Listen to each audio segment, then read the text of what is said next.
Hey folks, I'm the Hohen half of the HoJak Show, and this is a program called the Debunk-REBUNK.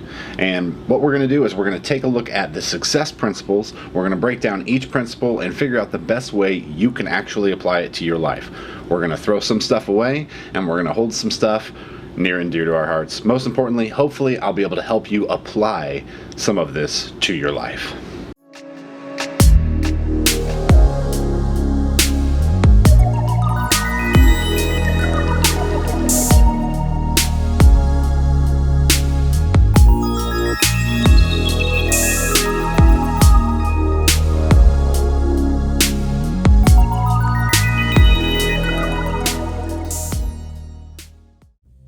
Okay, so before we really chunk down, it's from success principles. We'll get there eventually.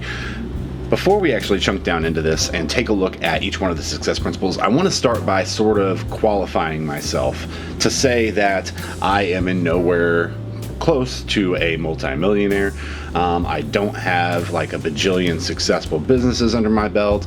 My credit score is probably closer to like as bottom as it can get. It wouldn't surprise me if it's less than 500, honestly. Also, I have 6 kids, no real full-time income, and more side hustles than I should probably be mentioning.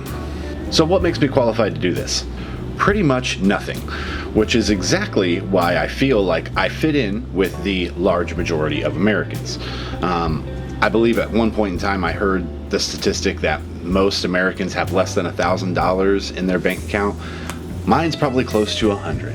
But as a struggling entrepreneur and artist, and the father of so many children, I do have an invested interest in my future. And with the lack of financial education in my past, I'm always striving to improve myself. And I figure that's a journey we can take together. Other than being a white American, I really have nothing else going for me. I made a feature-length film in 2017 that I sunk about $9,000 of my own money into, and after over 5 years of quote-unquote fighting with distributors, I decided to release it on YouTube. That was in the hopes of getting the Hohenheim Productions channel to 1,000 subscribers, which breaks us just over the milestone that we need for monetization.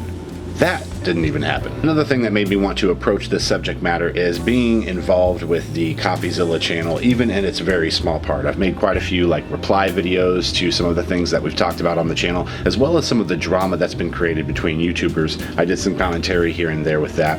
Hohenheim, Jump Cut Academy graduate. What does Hohenheim think of this?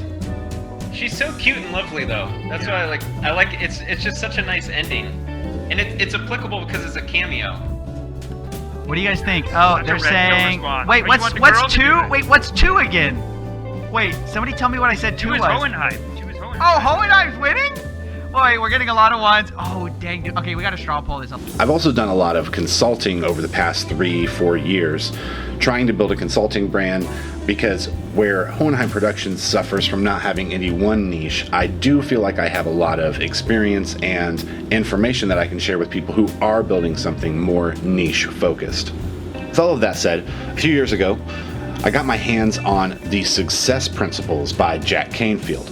It was an audiobook version. I started listening to it, and even though I took issue with a lot of the things that were said in the book, there was still a lot of really great information in there. And I thought, rather than wasting time sorting through the good information yourself, why don't I apply my consulting and marketing expertise, as well as my limited business knowledge, to the success principles, and we're going to debunk the success principles and rebunk to see what we can extract out of the success principles and apply into our lives.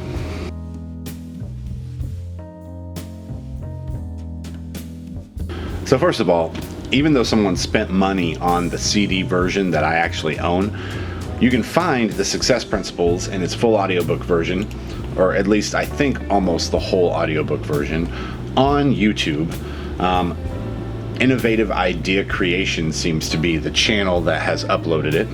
And it takes almost an hour to get through his introduction and his foreword and his all of this other crap, the stuff that he's using to qualify himself as to why he's so rich and successful. Principle number 1 is take 100% responsibility of your life. Listening to it, you'll note that we do start off with a quote by Jim Rohn.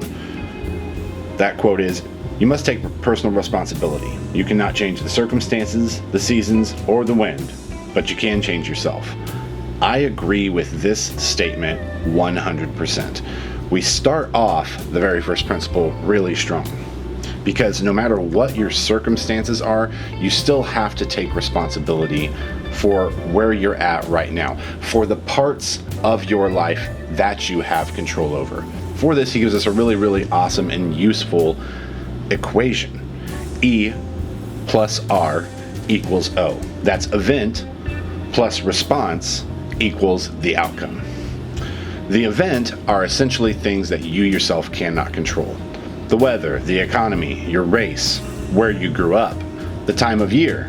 Response naturally puts the weight on you. It is how you respond to the circumstances which create your outcome.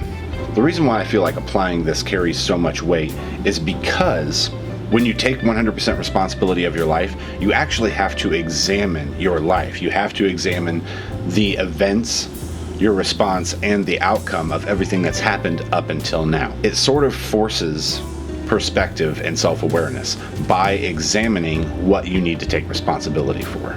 Now, it's very easy for me to jump into this rant about the things that this does not apply to, because there's this cringy statement in the first principle where he says, everything you experience in life is caused by previous events.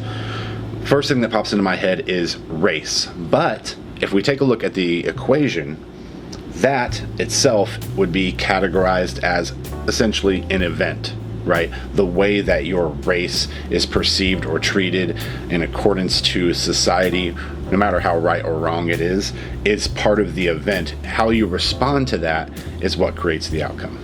So it is important to make the distinction that response is only applies to the things that you can control or change, and always applies to the things you can control and change. When I was listening to this, I was laughing about how absurd one particular statement is.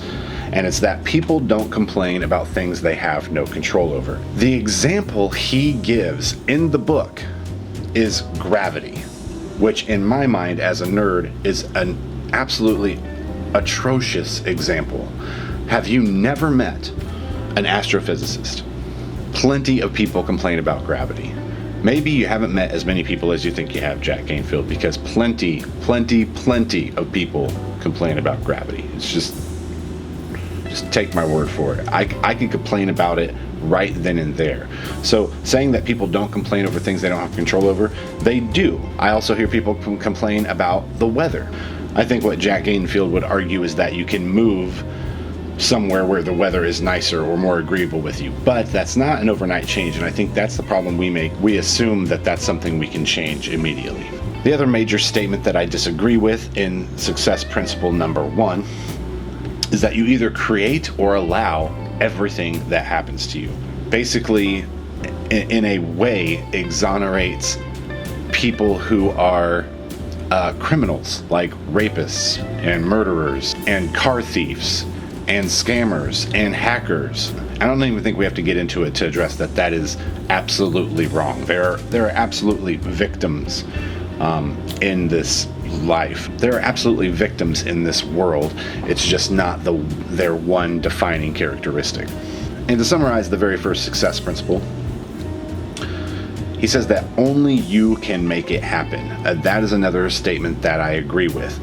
No one is going to hand you a pre-built future unless your parents are incredibly rich.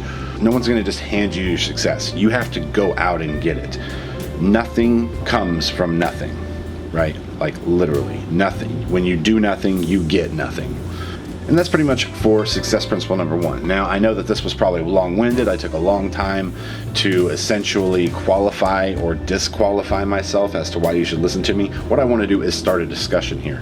As I go through the rest of the principles, there are 42 principles in this book. We're going to go through each one of them and debunk and rebunk it. I'm probably going to start doing that as a live stream on Twitch and then cut it down from there so that I could also have some audience participation. For me, working from notes to talk in a video doesn't work as well as me sitting and reacting to it as I'm hearing the things that are being digested in the principle. So our next principle will be the next video, and I will probably stream that on Twitch as well. Biggest takeaway from this, I think, is that taking 100% responsibility of your life is essentially you putting both hands on the steering wheel in the car you are driving. As we take a look at these success principles, I'll also end up taking a look at some other books. In the meantime, I'm also thinking about trying to break down Think and Grow Rich just because of how absurd the title is. When we get into some stuff about the law of attraction, I may invite some other streamers or YouTubers that sort of specialize or are advocates for the law of attraction, maybe debate sort of the problems with said thing. So folks, I'm Hohen of the HoJak Show, and I hope that this hasn't been a complete waste of time for you, and thanks for watching. I'm Hohen. Peace.